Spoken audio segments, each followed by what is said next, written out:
নানা আলোচনা সমালোচনায় ক্ষমতা গ্রহণের ১ মাস অতিবাহিত করলেন ডোনাল্ড ট্রাম্প।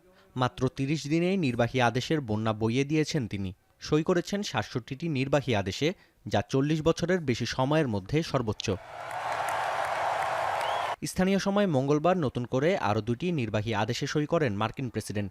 প্রথমটিতে কৃত্রিম গর্ভধারণ ব্যবস্থা বা আইভিএফকে সহজলভ্য ও প্রাপ্যতা নিশ্চিতের নির্দেশ দেওয়া হয়েছে। দ্বিতীয় নির্বাহী আদেশের মাধ্যমে স্বতন্ত্র সংস্থাগুলোর ওপর নজরদারি বাড়াতে ব্যবস্থাপনা ও বাজেট দপ্তরকে অতিরিক্ত ক্ষমতা দেওয়া হয়েছে। এছাড়াও সরকারি কর্মী নিয়োগে স্বচ্ছতা তৈরিতে সই করা হয়েছে স্মারকলিপিতে। প্রেসিডেন্ট জানান, আইভিএফকে দেশজুড়ে ছড়িয়ে দিতে সব ধরনের ব্যবস্থা নেবেন তিনি। Fertilization, I've been saying that we're going to do what we have to do, and I think the women and families, husbands, are very appreciative of it. এদিকে স্টিল ও অ্যালুমিনিয়ামের পর মোটরগাড়ি, সেমিকন্ডাক্টর ও ওষুধের ওপর আমদানি শুল্কারোপের নির্দেশ দিয়েছেন ডোনাল্ড ট্রাম্প। নতুন এই শুল্কারোপ কার্যকর হবে ২রা এপ্রিল থেকে। জানান, শুল্কারোপের কারণেই যুক্তরাষ্ট্রের নতুন কারখানা তৈরিতে আগ্রহ দেখাচ্ছে বিশ্বের বেশ কয়েকটি শীর্ষস্থানীয় অটোমোবাইল প্রতিষ্ঠান।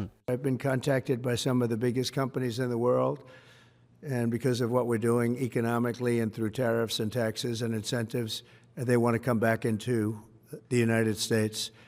And we'll be announcing various very large companies, the biggest actually, and they'll be coming back.